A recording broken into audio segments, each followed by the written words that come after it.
ẹ̀yin tèmi ó tún ti zẹ̀ báyìí o lóòrọ̀ Tiri Leather, Taye Currency, Pasuma àti Alfa Sino.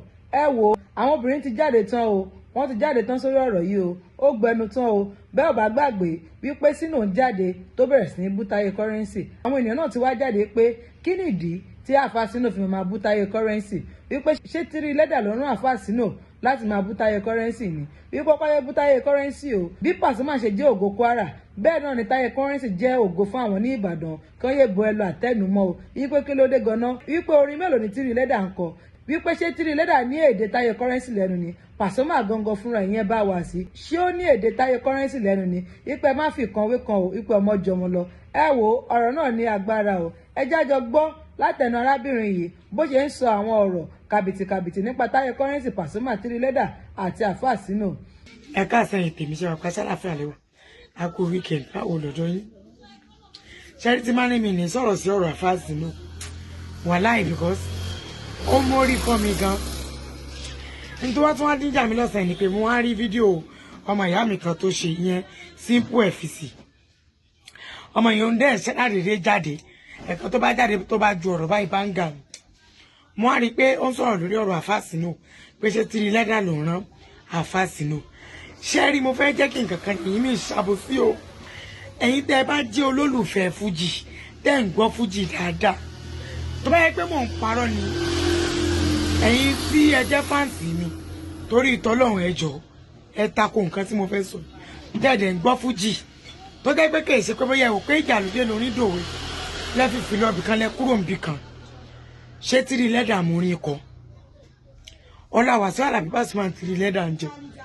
Kùránì ń gbọ́ Tiri Leather ò mọ̀ kankan kọ ajé. Ókè orin wo ló gbé sí social media báwọn náà ṣe máa ń sọ. Orin ẹ wo làwọn èèyàn ń play lórí TikTok. Orin ẹ wo ni ló wà ní TikTok? Kò sí bẹ́ẹ̀. And apart from that mo tẹ̀ tún ti lọ fún àpọ̀jù. Mo máa ń gbọ́ àwọn live tó bá lọ live show mo máa ń gbọ́. Rẹ́kọ̀dù ẹ̀ mo máa ń gbọ́. Tiri Leather, let me confess to you. O mọ̀ kankan kọ ajé. Ọlá Pasuma làwọn èèyàn fi púùtì fẹ́yẹn sọ́nà ọ̀dọ̀ ẹ̀ náà fi fẹ́ràn rẹ̀. Nígbà tí èsè èdè ayé Tiri Leather só pé ní Táyé ń pè lẹ́nu nígbà tí èsè pè tí ò ń ṣépè tí ò ń ṣe àṣàṣì. Ṣé kí n tún wá lọ ẹja mú pé ẹyin pé yàn kankan kó pé tìfẹ́. Alhaji Wasiu Alabi Pasuma mo fọba tó ní mí búra ẹ lè pèdè tó Táyé láyé. Táyé Paso ń pè èdè ní ẹnu. Àwọn tó bá gbọ́ fújì dáadáa kan gbọ́n lóòótọ́ entertainer ní Táyé náà dẹ̀ entertain kò sí tí Táyé ò lè kan àpèrè fọbajó lákàndé kò sí tí ò lè pè. Ṣùgbọ́n mi ti jẹ́ kó yé yín ẹ̀yin tẹ̀wọ̀n social media wípé bá a wà sí nínú kákàn kọrin pé kákàn jókòó káro sense pé káro rí bá a wà sí ò lè pe ní Táyé gan pè ajé.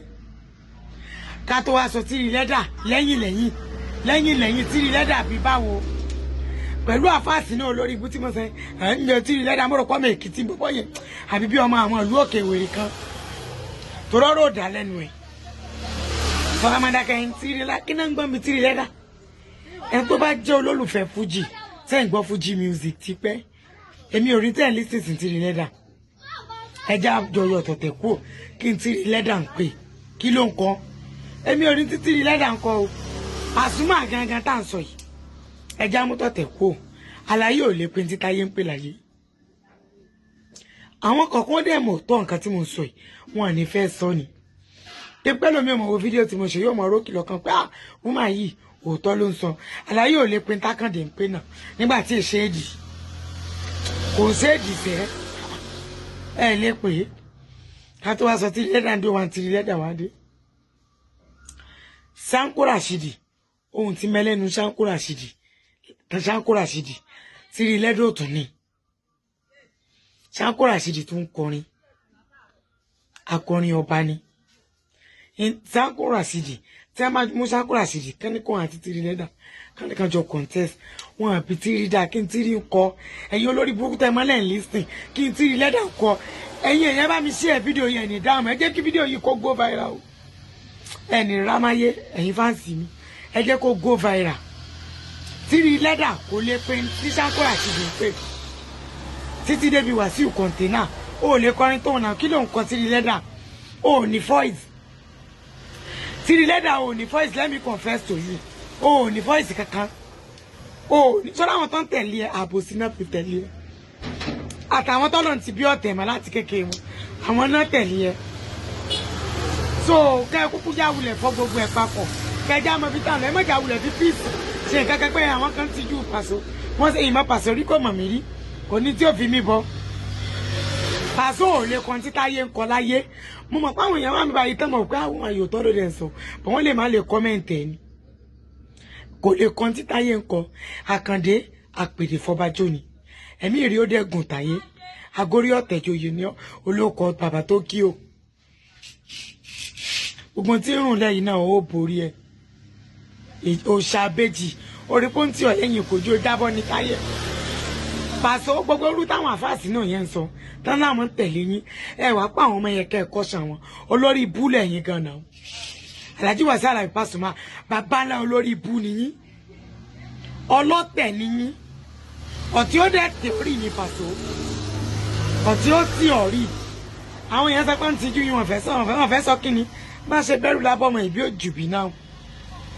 Alhaji Wasiu Alabi Pasuma ọlọ́tẹ̀ ni yín kọ́ ẹ mọ̀ tẹ̀ wá nírú nọ́mbà Fásínù débi pé arábòlà Fásínù tí yín gò mọ ní nọ́mbà rẹ̀ lọ́wọ́ ṣùgbọ́n ẹ ṣáà àwọn àsọmọgbè wèrè tó tẹ̀lé yín náà kán pè kán kọsàn ló dẹ̀ sọ̀rọ̀ sí táyé báyìí ẹ̀dẹ̀ tó ń gbọ́ ṣé bíbí ìtọ́barọ náà nìyẹn tágbà tá a sọ̀rọ̀ tá a ṣe fídíò lọ́barọ ṣe lọ bring fídíò yẹn down ṣé yẹn set kéjò ò ní parí mọ́ ìròrí burúkú wò lẹ́yìn gángan wò Alhaji Wasiu Alabi Pasuma olórí ibú lẹ́yìn náà olórí ibú alágbàkú ayé nìyí àgbò òfò níyà àgbàyà nìyí nígbà tó gba àwọn wẹ́wẹ́ ń bu yín ń bo làwọn Tiri Leather wa ń gbà náà títáyé jáde ẹ mọ olórin títáyé bá jà nítorí yín Òṣùpá tí wọn jọ bí wọn bá nà táyé mà bàjá torí yín Alhaji Wasiu Alabi Pasuma ẹ̀yin kò ní ṣe àwọn oríire kò ní yẹ yín.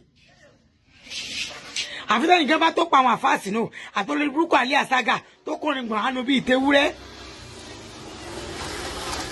orí burúkú wọn ń dánwò náà àgbákò wọn ń dánwò náà kí ló ṣẹlẹ̀ ẹ pè wọn náà ní káwọn náà lọ́mọ bíríngì fídíò dáhùn lóye tán bú táyé bẹ́ẹ̀ yẹn ẹ fẹ́ jọ ráàrin papọ̀ ni ẹ fẹ́ jọ dààmú ayé ni Alhaji Wasiu Alabi Pasuma ìráàrin ayé ni ó bá yín ẹ̀yin olórí ibú yìí táwọn bàbá yẹn náà ò bá ti máa bú táyé àwa náà ní ibú yín fídíò tí mo ṣe mò ń jó yẹ yín pé bí ó jù bí bá a ṣe bẹ̀rù la bọ́mọ bẹ́yìn náà ṣe jógo wọn ní Kwara ní táyé náà jógo wá ń bàdàn bí ṣó ti yé bẹ́ẹ̀ ṣe ní value ní Kwara ní táyé náà ní value ń bàdàn ẹ bá mi share fídíò ẹ bá ń bó kó lọ fà ẹ bó sí àṣìá ẹ ní ṣe oríire peace out.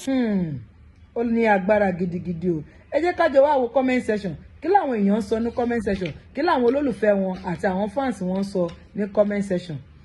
Uslos19 sọ wípé did Taye have any hit track on TikTok? ìyẹn lágbára o. Ọlámídé sọ wípé God bless you man ọlọ́tẹ̀ ní Paso.